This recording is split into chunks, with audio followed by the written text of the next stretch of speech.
Oke, ini dibacain dulu ya, Mas, ya. Mhm. Assalamualaikum warahmatullahi wabarakatuh. Waalaikumsalam. Izin bertanya, Ustazah, berarti ini Ustazah Indah ya. Bagaimana cara seorang wanita yang tidak pernah kuliah tapi bisa grow up, berdaya, bisa berpengalaman dan bisa bermanfaat untuk orang lain? Ya, Ustazah Indah boleh langsung dijawab aja kali ya. Kepadanya disilakan. Oke, Kak Baik ya? Kak Baik, salam kenal Iya, Kak Kak, Baik baik. Masya Allah.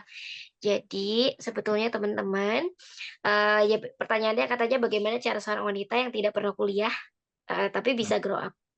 Teman-teman, kalau kita melihat bagaimana Ibunda Khadijah, itu beliau kuliah atau enggak ya?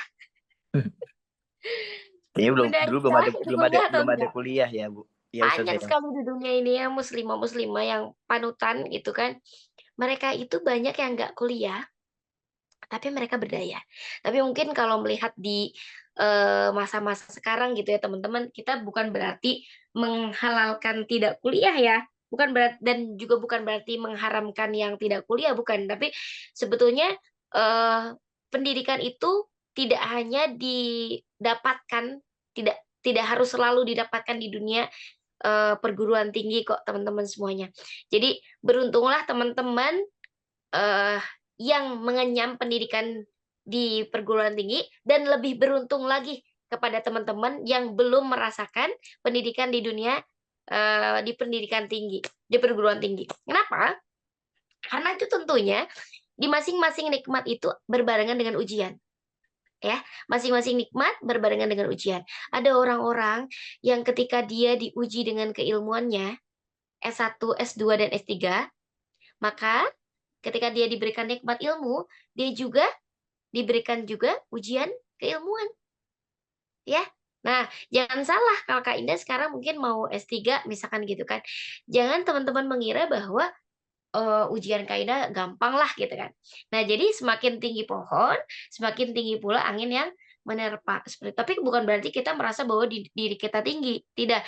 Tapi lebih kepada teman-teman semuanya kalau teman-teman tidak, belum mendapatkan nikmat berupa pendidikan di dunia, perguruan tinggi, maka teman-teman carilah, nikmat ilmu itu di majelis-majelis ilmu. Karena berkaitan dengan ilmu bukan hanya soal gelar, akan tetapi tentang keberkahan dari seorang guru. Kadang banyak ya kita yang kuliah gitu kan, mengerjakan makalah, mohon maaf, mengisi jurnal di jurnal-jurnal internasional, tapi ternyata mereka tidak mendapatkan keberkahan dari seorang guru. Mereka banyak yang melakukan plagiasi, gitu. Mereka juga banyak yang melakukan, mohon maaf, menodai, eee, apa ya, tridharma perguruan tinggi gitu kan. Nah, tapi bagaimana kita sebagai seorang perempuan, kita tetap istiqomah, tetap mendapatkan pendidikan yang layak gitu kan, tapi kita tidak, mendapatkan pendidikan di perguruan tinggi. Kita bisa tetap mohon maaf, teman-teman, saya kembali lagi ke tema awal bahwa kita memiliki pedoman hidup berupa Al-Quran.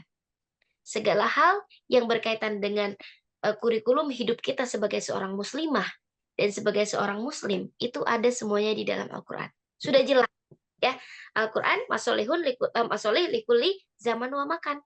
Sudah jelas itu, sesuai dengan, eee, zaman atau waktu dan tempat, nggak pernah usang, namanya Al-Quran. Jadi bagaimana cara grow up? Baca Al-Qur'annya. Apalagi kalau teman-teman sudah 30 juz gitu kan, misalkan mohon maaf di sini ada yang dari IKI, gitu kan, sudah 30 juz. Nah, bagaimana memindahkan Al-Qur'an yang ada di dalam kitab, ya, bagaimana, kita memindahkan Al-Qur'an yang ada di dalam mushaf ke dalam kurikulum kehidupan kita dalam hidup dan berumah tangga. Bagaimana tata cara kita memandang orang lain yang, mohon maaf, belum memiliki gelar. Bagaimana cara kita memandang seorang perempuan yang mohon maaf banget ya, mungkin dari segi kecantikannya itu tidak sama dengan kecantikan-kecantikan yang ada di Miss Universe misalkan, atau muslimahan misalkan ya, atau influencer-influencer sekarang gitu kan. Yang mohon maaf mungkin followers-nya baru 200 orang gitu kan. Tapi ternyata dia memiliki istiqomah yang luar biasa. Dia tiap sholat fajarnya nggak pernah tertinggal, kemudian zikirnya senantiasa lebih dari 1000 kali sehari, istighfarnya senantiasa istiqomah 1000 kali sehari, sholawatnya juga. Nah, dan jangan pernah mengatakan kepada orang-orang yang ahli zikir tersebut itu nggak grow up. Bisa jadi mereka tuh grow up dalam segi keimanan, tapi nanti Allah yang bimbing loh, ya. Allah yang bimbing, tiba-tiba dia ngelihat postingan di Antasalam Institute, kemudian dia gabung di saluran Antasalam Institute, kemudian dia mendapatkan rezeki untuk belajar langsung dari Ustadz Rizky, itu termasuk kepada satu langkah untuk grow up loh teman-teman, gitu kan. Jadi Allah yang bimbing langsung. Allah yang bimbing langsung, dia tidak mendapatkan pendidikan di IIKI, dia tidak mendapatkan pendidikan di UIN, tapi ternyata Allah bimbing langsung ke Antasalam Institute untuk mendapatkan apa? Ilmu yang setara, mohon maaf yang setara, lulusan PTIKI gitu. Iya, Iya nggak sih? itu memang salah satu Yang semangat setara kita dengan itu Ustazah, lulusan. jadi bisa belajar tafsir tanpa harus kuliah tafsir, kira-kira gitu. Makanya tiap bulan agendanya itu ada satu kelas, ada satu sharing time. Kelas tafsirnya itu kita berbagai macam tema. Kalau kemarin memang kebetulan kelasnya itu cara Al-Quran memandang perempuan. Jadi itu sisi ilmiahnya. Kalau di sharing time itu lebih enjoy, lebih santai gitu. Nah, Insya Masya Allah Allah. Jadi, nanti di sekalian promosi ya, bulan depan iya. itu sharing apa kelas tafsirnya kita berbicara tentang dialog dalam Al-Quran. Nah, betul. Teman-teman, Masya Allah ini yang ada dari Mahmuda, dari Muslimah Muda Berdaya, teman-teman Kaina sarankan untuk gabung di Antasalim Institute untuk upgrade keilmuan. Jadi bukan hanya di segi amalan-amalan harian, tapi teman-teman betul-betul dapat dapat ilmu dari Ustadz Rizky dan Kak Ania, ada Ustadz Fadlur dan sebagainya ya. Jadi Kak Ina sarankan untuk follow di Antasalam Institute. Jadi nanti teman-teman dapat nih kurikulum kehidupan teman-teman terarah insya Allah. Bagaimana Al-Quran memandang sebagai seorang perempuan dan bisa tetap grow up dari segi uh, ruhani dan akalnya seperti itu ya.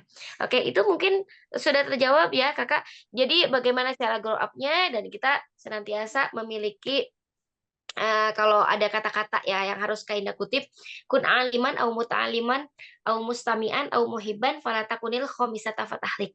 Jadilah kalian yang aliman, yang alim. Kemudian muta'aliman, yang Belajar. belajar. Kemudian mustami'an, yang pendengar. Atau yang muhibban. Jadi muhibban ini adalah bahasanya tuh yang paling, bukan paling rendah ya, paling minimal banget lah gitu. Minimal tuh cinta banget sama ilmu. Nanti kalau udah cinta, nanti Allah bimbing jadi mau ngedengerin. Kalau udah mau jadi yang ngedengerin, dia mau belajar. Kalau mau belajar, insya Allah nanti dia jadi yang alim. Kalau teman-teman nggak ada dari alim, muta'alim, mustami, dan muhibban, jangan pernah jadi yang kelimanya. Berarti kalau teman-teman jadi yang kelima, ya udah rusak gitu. Ya, gitu. Jadi ini sebagai bentuk teman-teman muhibban di Antasalam Institute, Kak Indah sarankan untuk terus istiqomah ikutin kajian-kajiannya karena mudah-mudahan nanti Kak Indah juga ikutan ya. Terus tiap bulan biar bisa upgrade ilmu juga dari kawan-kawan PTIKI dan IIKI karena selama ini Kak Indah punya cita-cita pengen banget kuliah di IIKI sama PTIKI tapi ternyata ditakdirkannya ya Kak Indah nggak jadi tuh di IIKI S2 ya tapi masih tetap tertulis tuh di Pededikti Indah Baria IIKI Magister. Tidak melanjutkan gitu. Kemudian Ada satu pertanyaan lagi kayaknya. kan ada? Iya, Ustazah. Boleh. Dari Kak Fikrotunisa. Boleh Kak, silakan Kak. Mana pertanyaannya? Langsung Ustazah. Langsung Oh, beliau. silakan. Saya ada pertanyaan, Ustazah Indah.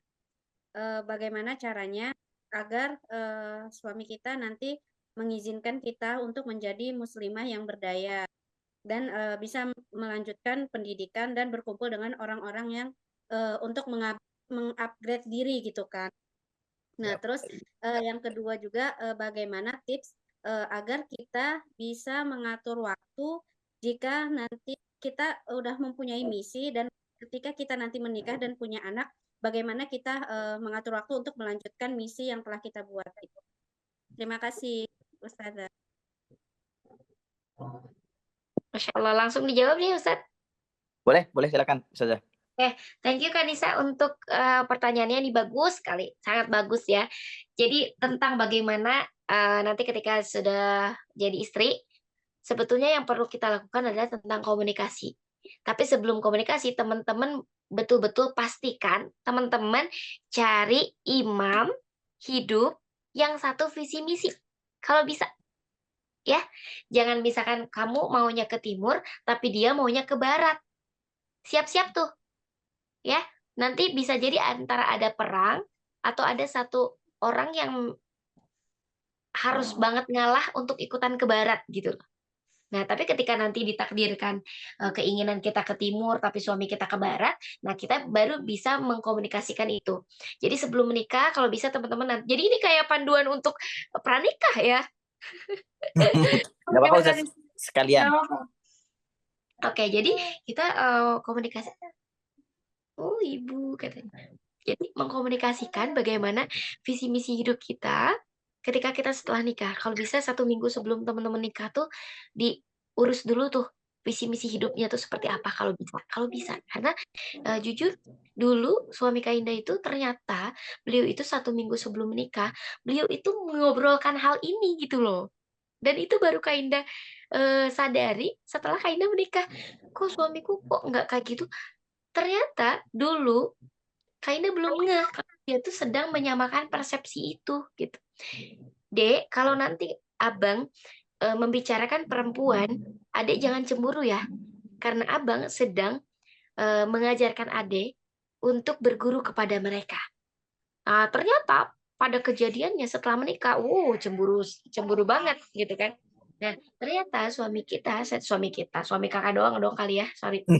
Suami Kak Indah sedang mengajak Kak Indah untuk menyamakan persepsi. Ketika nanti membawa nama seorang perempuan ke dalam lingkungan hidup kita, bukan berarti dia sedang suka terhadap perempuan tersebut, tapi ingin mengambil sesuatu yang baik dalam kehidupan orang lain agar dimasukkan kepada kurikulum hidup kita. Seperti itu. Nah, jadi yang paling penting adalah tentang komunikasi dengan calon imam kita, kemudian kita tagih komitmen itu ketika kita setelah menikah. Gitu. Jadi sama-sama komit. Jadi ketika satu orang pengen ke timur, satu orang pengen ke barat, yuk kita duduk dulu di tengah. Kapan kita sama-sama ke timur, kapan kita sama-sama ke barat, kan enak kalau sama-sama kita berjalan, ya kan? Udah nikah mah. Jadi satu satu hal yang membedakan kita nikah itu adalah dengan jomblo, mohon maaf jomblo dan sudah menikah adalah Kainda sedang merasakan ini. Kainda lagi LDR nih suaminya. Satu sisi Kainda ngerasa sama banget dong kayak yang jomblo dulu gitu kan. Oh, tidak sama sekali. Tidak tidak sama dengan pas ketika Kainda jomblo. Bedanya adalah ketika Kainda sudah menikah dan Kainda LDR, kita sama-sama memegang teguh prinsip kita dan komitmen kita dan menjalankan visi misi hidup kita. Bedanya ketika waktu dulu sebelum nikah, ketika kita jomblo, kita nggak jelas visi misi hidup kita dalam berkeluarga gitu. Jadi apa ya, mohon maaf. Jadi dulu kita punya visi misi, tapi kita tuh nggak kebayang suami kita tuh maunya kemana. Tapi pas ketika sudah menikah, suami kita lagi jauh, nah kita pegang nih visi misi hidup kita tuh seperti apa. Oh, ketika mau keluar kita harus izin dulu. Ketika kita mau mendidik anak-anak, kita jangan memberi makan anak-anak dari hal yang haram, sama seperti yang sudah kita disampaikan di awal seperti itu. Kemudian ketika kita nanti pengen kuliah, sama seperti Kak Indah nih, kayak mau nge-Zoom kali ini gitu kan, kita izin dulu ke suami kita. Nanti mau nge-Zoom, oke Dek, tapi pastikan anak-anak tidak merasa diabaikan. Oke, jadi Kak Indah siapin dulu dong makanan mereka. Makanannya disiapin dari sebelum maghrib, kemudian anak-anak Ismail bagaimana tidurnya, kemudian bagaimana hari ini biar teman-teman itu bisa nyaman sharing sama Kak Indah seperti itu. Jadi betul-betul semuanya itu tentang komunikasi, kemudian menjaga visi misi dan komitmen berpegang teguh sama-sama kita sebagai seorang istri dan suami seperti itu. Untuk lebih lengkapnya nanti kapan-kapan kita sharing lagi ya Kanisa. Thank you Kanisa pertanyaannya. Mohon maaf kalau kurang puas.